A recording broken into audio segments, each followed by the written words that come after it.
اب میں خطیب اہل سنت حضرت مولانا محمد باقر علی صدیقی قادری چشتی فارغ التحصیل روایہ سیاست سے گزارش کرتا ہوں کہ وہ درس حدیث سے ہم سب کے دلوں کو نور سے منور اور مجلہ فرمائیں۔ السلام علیکم ورحمۃ اللہ وبرکاتہ۔ بسم اللہ والصلاة والسلام علی رسول اللہ وعلی آلہ واصحابہ ومن تبعہ بإحسان الی یوم الدین، اما بعد فاعوذ باللہ من الشیطان الرجیم، بسم اللہ الرحمن الرحیم۔ یا ایہا الذین آمنوا کتب علیکم الصیام کما کتب علی الذین من قبلکم لعلکم تتقون ایاما معدودات، فمن كان منكم مريضا أو على سفر فعدة من أيام أخر، وعلى الذين يطيقونه فدية طعام مسكين، فمن تطوع خيرا فهو خير له، وأن تصوموا خير لكم إن كنتم تعلمون۔ صدق اللہ العظیم۔ حاضرین محترم، سورہ بقرہ کی آیت نمبر 184 میں اللہ تعالیٰ نے رمضان کے روزوں کی فرضیت کا حکم دیا ہے۔ روزے فرض کب ہوئے؟ رمضان کے روزے فرض کب ہوئے؟ تو معلوم یہ ہوتا ہے کہ 2 ہجری میں جب رسول اللہ صلی اللہ علیہ وسلم مکہ مکرمہ سے ہجرت فرما کر جب مدینہ طیبہ تشریف لے گئے تو ہجرت کے دوسرے سال میں یہ آیتیں روزوں کی نازل ہوئی جو رمضان کے روزوں کی فرضیت کے متعلق ہے۔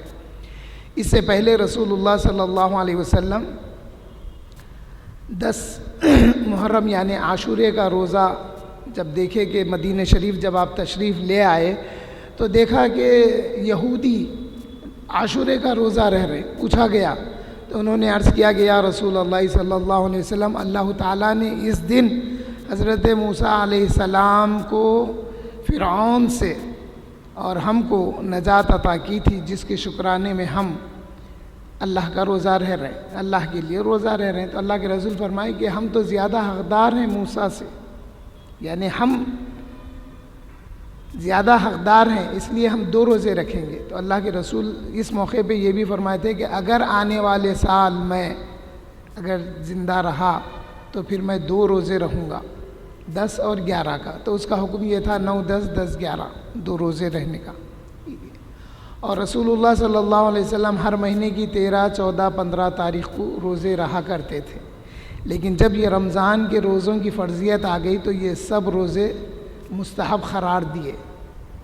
اب یہ روزے فرض نہیں ہیں، مستحب ہے، اگر کوئی رہ گیا تو ٹھیک ہے، ثواب ہے، اگر نہیں رہا تو کوئی نہیں ہے، لیکن رمضان کے روزے فرض ہے، پورے مہینے کے روزے فرض ہے۔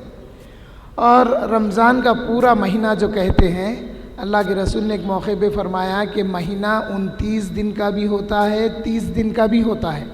تو چاند سے چاند دیکھ کر روزے شروع کیے جائیں گے اور پھر شوال کا چاند دیکھ کر روزے چھوڑ دیے جائیں گے، تو وہ مہینہ 30 کا بھی ہو سکتا ہے، 29 کا بھی ہو سکتا ہے۔ اور اللہ تعالیٰ اس میں ارشاد فرما رہے ہیں، یا ایھا الذین آمنوا کتب علیکم الصیام، اے ایمان والو تم پر روزے فرض کر دیے گئے ہیں، کما کتب علی الذین من قبلکم لعلکم تتقون، جیسا کہ پچھلے لوگوں پر روزے فرض کیے گئے تھے، یعنی پچھلی امتوں پر، یہود و نصارہ پر، لعلکم تتقون، تاکہ تم متقی ہو جائیں۔ یہاں پر ایک تفسیر اس کی یہ بھی ملتی ہے، لعلکم تتقون سے مراد یہ ہے کہ تم عورتوں سے بچے رہیں تاکہ تقوی آ جائے۔ حالت روزے میں عورتوں سے فائدہ اٹھانے کا نہیں ہے، حالت روزے میں۔ اس کے بعد آگے آتے ہیں ایام معدودات، کچھ چنندہ روز، یعنی یہ پچھلے روزوں کی طرف اشارہ ہے، 10 محرم کا روزہ اور ہر مہینے کے 3 دن کے روزوں کے متعلق۔ اب اس میں آگے جو روزوں کا حکم ہے، فَمَنْ كَانَ مِنْكُمْ مَرِيضًا أَوْ عَلَى سَفَرٍ فَعِدَّةٌ مِّنْ أَيَّامٍ أُخَرَ، اور تم میں کا جو کوئی بھی مریض ہے، رمضان کا مہینہ آیا، آنے سے پہلے مریض ہو گیا پہلی تاریخ سے مریض ہے، پہلے سے مریض ہے، تو مریضاً او علی سفرین، یا وہ سفر پر ہے، سفر پہ ہے، رمضان شروع ہو گیا، تو ویسے کے لیے کیا ہے فعدۃ من ایام اخر، تو ایسے کو چاہیے کہ اب روزے نہ رہے بلکہ روزے بعد میں رہے، جو روزے چھوٹے ہیں اس کو پورے کر لے۔ اب پھر اللہ تعالیٰ ایک کنڈیشن بتا رہے ہیں، کیا بتا رہے ہیں؟ وَعَلَى الَّذِينَ يُطِيقُونَهُ فِدْيَةٌ طَعَامُ مِسْكِينٍ، اور ان لوگوں کے لیے جو استطاعت رکھتے ہیں کہ فدیہ دے مسکین کو کھانے کا، جو روزہ نہیں رکھ سکتے انہیں فدیہ دینے کا حکم ہے۔ تو جب یہ اسٹارٹنگ میں آیتیں نازل ہوئی تھی تو لوگ کیا کرتے تھے؟ روزہ نہیں رہ کے روزے کا بدلہ دے دیتے تھے، فدیہ دے دیتے تھے، اور سمجھتے تھے کہ ہمارا روزہ کا حکم جو ہم پر ہے وہ ہو گیا۔ اس لیے آج بھی دیکھیے بعض لوگ جن کو عقل سمجھ نہیں ہے، روزہ غریبوں پہ ہے، روزہ بھوکوں پہ ہے، روزہ ان پہ ہے جن کے پاس کھانے کو نہیں ہے، ایسے باتیں کرتے، یہ باتیں کفر کی طرف لے جاتی اللہ تعالیٰ کے۔ یہ جو بات ہے فمن کان منکم مریضا او علی سفر، یہ جو بات ہے یہ کن کے لیے ہے؟ کیسے مریض کے لیے ہے فدیہ دینا؟ تو آگے معلوم ہوتا ہے ایسا مریض جو روزہ نہیں رکھ سکتا۔ لوگ بعض دیکھیے آپ اتنے کمزور ہوتے ہیں کہ ان کی غذا دودھ یا کچھ ایسی چیزوں پہ رہ جاتی ہے، اگر وہ نہیں کھائے تو وہ ہلاکت کے قریب ہو جاتے۔ تو اب روزہ، ایسا مریض جو روزہ رکھنے کی صلاحیت نہیں رکھتا، ویسے مریض پر فدیہ دینے کا حکم ہے۔ اور جو سفر میں ہے، اب اس کے آگے اللہ تعالیٰ فرما رہے ہیں وَعَلَى الَّذِينَ يُطِيقُونَهُ فِدْيَةٌ طَعَامُ مِسْكِينٍ، اور ان لوگوں کے لیے جو روزہ رکھنے کی استطاعت نہیں رکھتے ہیں ان کے لیے فدیہ ہے۔ کیا ہے؟ طعام مسکین، مسکین کو ایک وقت کا کھانا کھلانا۔ پھر آگے فرما رہے ہیں فمن تطوع خیرا فہو خیر لہ، فمن تطوع خیرا، اور اگر کوئی اس میں زیادہ چاہتا ہے، یعنی مسکین کو ایک وقت کا کھانا دینے کا تو حکم ہے، مگر کوئی اس کو زیادہ دینا چاہتا ہے، ایک وقت کے کھانے سے زیادہ دینا چاہتا ہے، ایک وقت کا کھانا جو خود کھا رہا اس سے اچھا دینا چاہتا ہے، تو اس کے لیے کیا ہے؟ فَهُوَ خَيْرٌ لَهُ، اگر وہ ایسا کرے گا تو اس کے لیے بہتر ہے، جو فدیہ دے رہا ہے اس کے لیے بہتر، کیونکہ وہ اچھے انداز میں فدیہ ادا کرا۔ اور وَأَن تَصُومُوا، اور اگر وہ روزہ رکھے تو خَيْرٌ لَكُمْ، روزہ رکھنا تمہارے لیے بہتر ہے۔ ان کنتم تعلمون، اگر تم یہ بات جان لیتے، یعنی روزے کی اہمیت کیا ہے اگر تم جان لیتے تو تم پھر روزہ رکھتے۔ حاضرین محترم، مسکین کس کو بولتے ہیں اور فقیر کس کو بولتے ہیں؟ مسکین وہ شخص جس کے پاس کھانے کے لیے ایک وقت کا بھی نہیں ہے، مگر وہ کسی سے مانگتا بھی نہیں ہے، مانگتا بھی نہیں مسکین۔ فقیر مانگتا، فقیر کی تعریف یہ آئی کہ وہ ایسا شخص جس کے پاس سال بھر کا کھانے کا انتظام نہیں ہے، کچھ ملا کھا لیا، کچھ نہیں ملا مانگ لیا، مانگنے والا فقیر ہوتا ہے، اور مسکین وہ ہوتا ہے جس کے پاس نہیں ہوتا اس کے باوجود وہ مانگتا نہیں ہے، ایسے شخص کو مسکین کہتے ہیں۔ تو ایسے شخص کو ایک وقت کا کھانا دینے کا حکم ہے جو روزہ نہیں رکھتے ہیں۔ اب کھانا دینے کے حکم میں خود بریانی کھا رہے ہیں اس کو ڈوسے کے 20 روپے دے رہے ہیں، ایسا کرنا نہیں ہے۔ کم سے کم یا بہتر طریقہ یہ ہے جو اسٹینڈرڈ کا ہم کھانا کھاتے ہیں اس اسٹینڈرڈ کا فدیہ دینا، اور اگر اس سے بہتر دیے تو اللہ تعالیٰ فرما رہے ہیں فَهُوَ خَيْرٌ لَهُ۔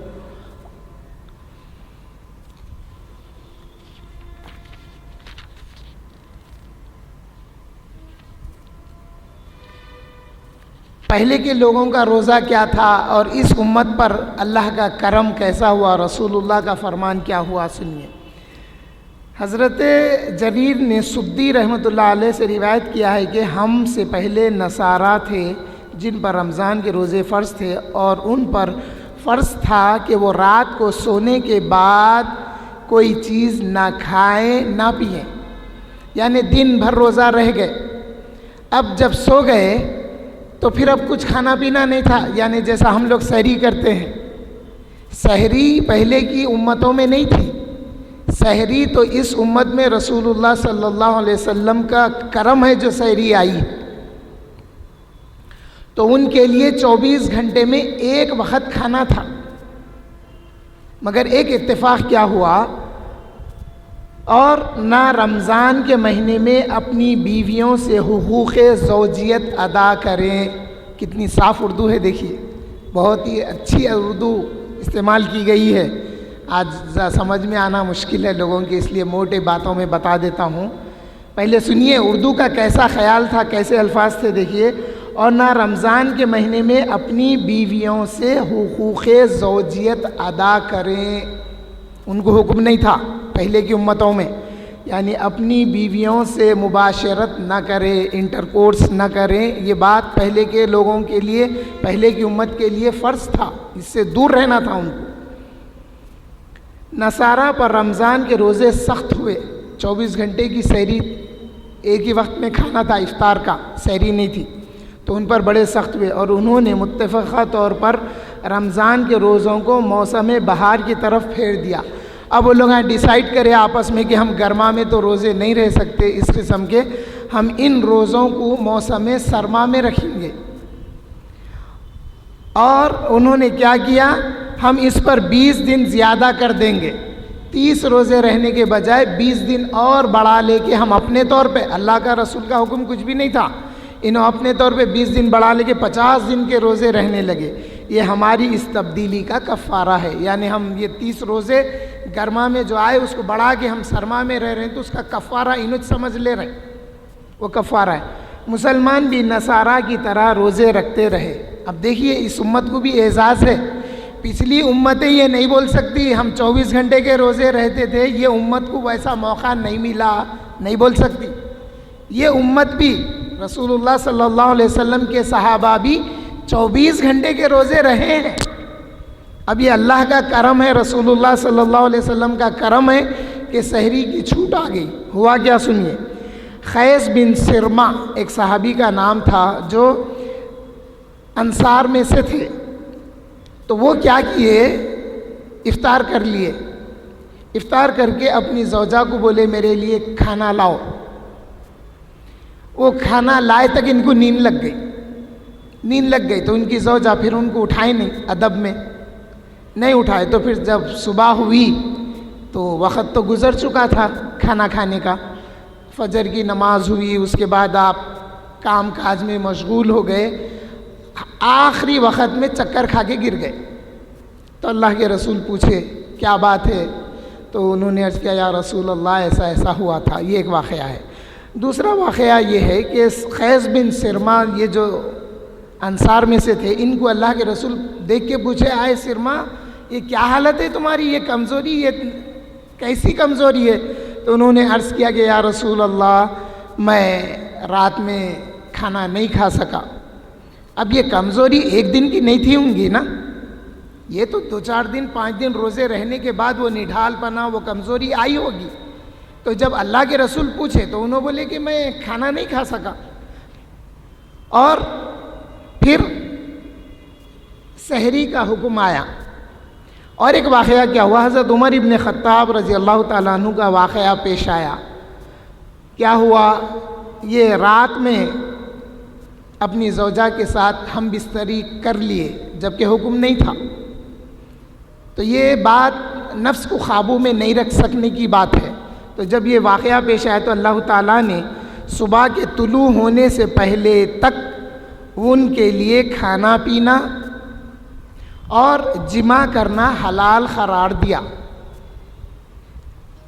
یہ جو آیتیں ہیں اس کی آگے کی آیتوں میں یہ بات وضاحت کے ساتھ آ گئی کہ احل لکم لیلۃ الصیام،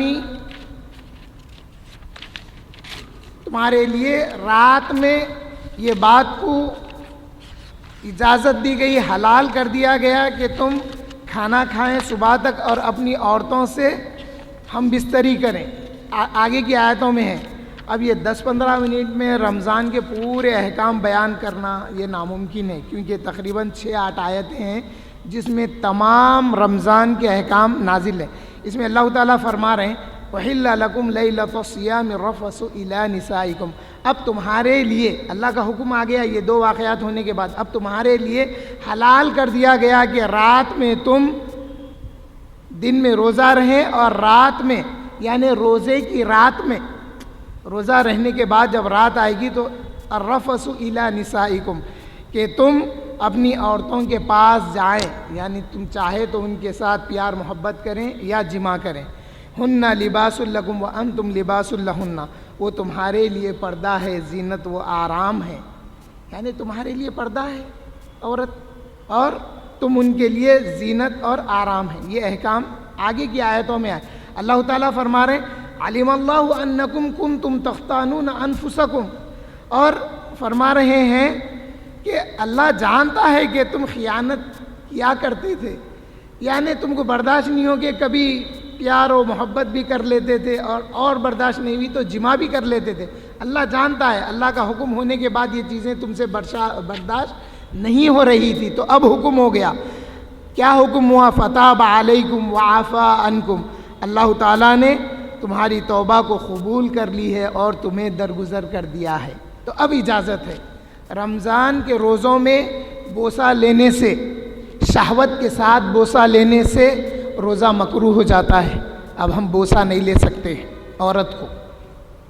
حاضرین محترم، جو بات موٹی موٹی باتیں جو سمجھانے کی سمجھنے کی ہے، جیسا میں بتایا لعلکم تتقون کا معنی کیا ہے، تاکہ تم متقی ہو جاؤ، یہ معنی اپنی جگہ لفظی معنی ہے، لیکن اس کا پس منظر کیا ہے؟ یہ ہے کہ تاکہ تم گزشتہ لوگوں کی طرح کھاتے پیتے اور عورتوں سے بچتے رہو، یہ بات ہے۔ اب جب آگے حکم آ گیا کہ رات میں، وہ جو حکم دیا گیا ہے وہ رات میں ہے، یعنی حالت روزے میں اپنی ہے، مگر ایک بات کا یہ بھی حکم ہے کہ جیسا بچوں کو تعلیم و تربیت کے لیے روزہ رکھاتے، یا کبھی بڑے بھولے سے اگر کھا لیے، بھولے سے، اب کھا لے کے بول رہے میں بھول گیا تھا، کوئی یاد دلا دیا، ارے آپ روزہ ہے بولے تو نہیں میں بھول گیا تھا، نہیں، فتویٰ یہاں کا ہونا، دل کا ہونا، جان بوجھ کے کھا لیے یا بھولے سے کھا لیے۔ اگر کوئی بھولے سے کھا لیتا ہے، جیسا بچے ہیں بھولے سے کھا لیے، تو ان کے لیے کفارہ نہیں ہے، مگر روزہ کنٹینیو کر دینا ہے۔ اب کھا لیے بول کے توڑ دے کے بیٹھ جانا نہیں ہے، اس کو کنٹینیو کرنا ہے۔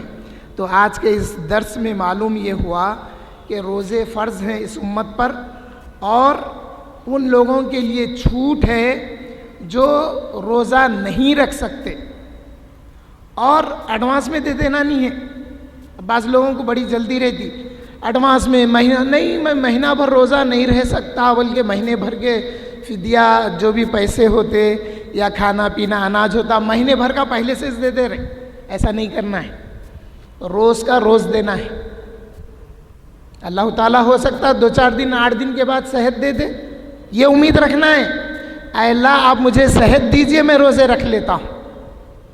یہ نہیں ہے مہینہ شروع ہوا ہونے سے پہلے پلاننگ کر کے رکھے، رمضان شروع ہونے سے 2 دن پہلے وہ پیکیج منگا لے کے مہینے بھر کا پیکیج کسی کو دے دے کے بری الذمہ ہو جا رہے ہیں، ایسا مت سمجھیے۔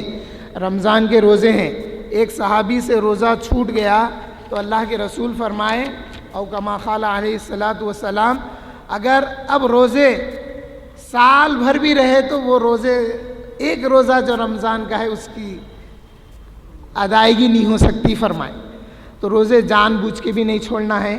اور جو مسافر ہے، اب اس میں ایک حکم آیا، کیا آیا؟ آگے کی آیتوں میں جیسا میں بتایا، فمن شہید منکم الشہر ہے، فمن شہید منکم الشہر فلیصم، جو مہینے کو پا لیا اس پر اب روزے فرض ہو گئے، اس کو اب روزے رہنا ہے۔ اب کوئی سفر میں ہے، رمضان شروع ہو گیا، انہیں چاہا تو روزے چھوڑ کے سفر پورا کر کے بعد میں روزے رہ سکتا ہے، لیکن ابھی انہیں مقیم ہے، گھر میں ہیں، شہر میں ہیں، رمضان شروع ہو گیا تو اب اس کو پورے روزے رہنا ضروری ہے۔ اب روزوں سے بچنے کے واسطے میں سفر کر رہا ہوں میں مسافر ہوں، مجھ پر روزوں کی چھوٹ ہے، ایسا نہیں کہہ سکتا۔ عام طور پہ دیکھا جاتا ہے بعض لوگ کاروبار کے ارادوں سے، کاروبار کی نیتوں سے دوسرے اسٹیٹس کو جا کے کپڑے خرید کے لا کے بیچنے کی چکر میں رہتے، تو ایسے لوگوں کو ایسا نہیں کرنا چاہیے۔ اگر آپ کو بنارس یا کہیں بھی جا کے کچھ کپڑا خرید کے لا کے بیچنے کا کاروبار کا ارادہ ہے تو آپ رمضان شروع ہونے سے پہلے یہ سب کر لینا۔ اور ایک بات بڑا افسوس ہوتا مجھے کہ جو مہینہ عبادتوں کا ہے، جو مہینے روزوں کا مہینہ ہے، عبادتوں کا مہینہ ہے، جو سال میں ایک بار اللہ تعالیٰ نے عطا کیا ہے، یہ چھوڑ کے ہم کھانے پینے میں اور خرید و فروخت میں لگ گئے ہیں۔ دن بدن ماحول اتنا خراب ہو رہا ہے، بہت افسوس ہوتا۔ حریص کھانے کے لیے دور دور سے آ رہے ہیں، جمع ہو رہے ہیں، وہ تراویح کی نماز جاتی، عشاء کی نماز جاتی، یہ کھانے پینے سے بچنا چاہیے۔ پھر وہ روزہ کیا فائدہ، وہ روزہ رہ کے جو روزہ افطاری میں اتنا پیٹ بھر کھا لیے، پھر سحری میں اتنا کھا لیے کہ بھوک کا اندازہ نہیں ہوا، بھوک کا احساس نہیں ہوا، وہ کمزوری، وہ ناتوانی روزے کی محسوس نہیں ہوئی، تو پھر کیا فائدہ۔ کچھ لوگوں کو دیکھا جاتا رات بھر کاروبار کے نام پہ سحری تک جگتے، سحری کر کے فجر پڑھ کے، میں اچھا گمان رکھتا ہوں، فجر پڑھ کے سو گئے تو پھر ظہر تک سوتے، عصر تک سوتے، تو پھر ایسے روزے کا حاصل کیا ہے؟ حالانکہ روزے کی حالت میں سونا بھی عبادت ہے، مگر ایسا سونا نہیں ہے، ایسا سونا نہیں ہے، عبادت ہے بلکہ سو رہے نہیں ہے۔ آنکھ لگ گئی یا روزے کی کمزوری کی وجہ سے اگر کوئی سو جا رہا تو وہ الگ بات ہے۔ دوسری آخری بات، ہمارا میسیج یہ ہے، دن بھر حلال کمائی سے سحری کرے۔ اب روزے کی دعوت آئی، سیاسی لیڈروں کے پاس کی یا کچھ ایسے لوگوں کی جن کے حلال اور حرام کمائی کا ہم کو اندازہ نہیں ہے، یا کچھ ایسے بد مذہب ہیں، بد عقیدہ ہیں، دعوت دیے، جا کے ان کی افطاری سے افطار کر لے رہے، تو روزہ رہتا؟ میرے نزدیک تو گیا روزہ۔ حلال روزی سے سحری کرا، افطاری کیسے کرا؟ بھائی وہ میرے لیے ایک کھجور کافی ہے، گھر کا، میرے حلال کمائی کا میرا ایک کھجور کافی ہے، وہ پیٹ بھر حلیم بریانی یہ وہ کھانے سے۔ اور کوشش کرنا کہ خاص کر سحری اور افطاری اپنے بیوی بچوں کے ساتھ کرنے کی کوشش کرنا۔ یہ بات صحیح ہے کہ روزے دار کو افطار کرانا ہے صبح، ارے کیسوں کو کرانا ہے؟ کیا پیٹ بھروں کو کرانا ہے؟ وہ لیڈروں کو بلا رہے ہیں، وہ سیاسی چمچوں کو بلا رہے ہیں، بلا کے دعوت کر رہے ہیں، دکھاوے کے افطار پارٹیاں کر رہے ہیں، اس میں ہندو بھی آ رہا، مسلمان بھی آ رہا، ہندو مسلمان کو کھلا رہا، مسلمان ہندو کو کھلا رہا، فوٹوਆਂ ڈال رہے ہیں افطاری کرانے۔ یہ سب چیزوں سے بچیے، میں بھی بچتا ہوں، اور اللہ تعالیٰ سے دعا کرتا ہوں کہ جس طرح ہم اپنی کمائی سے سحری کرتے ہیں، اللہ اسی طرح ہمیں توفیق دے اور ہمارے روزے کو قبول فرما۔ ہم اپنی کمائی سے افطاری کریں، بیوی بچوں کے ساتھ، ماں باپ کے ساتھ، اور ہمارے روزوں میں طاقت عطا فرما، ہمارے جسم میں طاقت عطا فرما، تاکہ ہم تراویح کی نماز بھی پڑھیں اور روزہ اچھی طرح سے رہ سکے۔ آمین والحمدللہ رب العالمین۔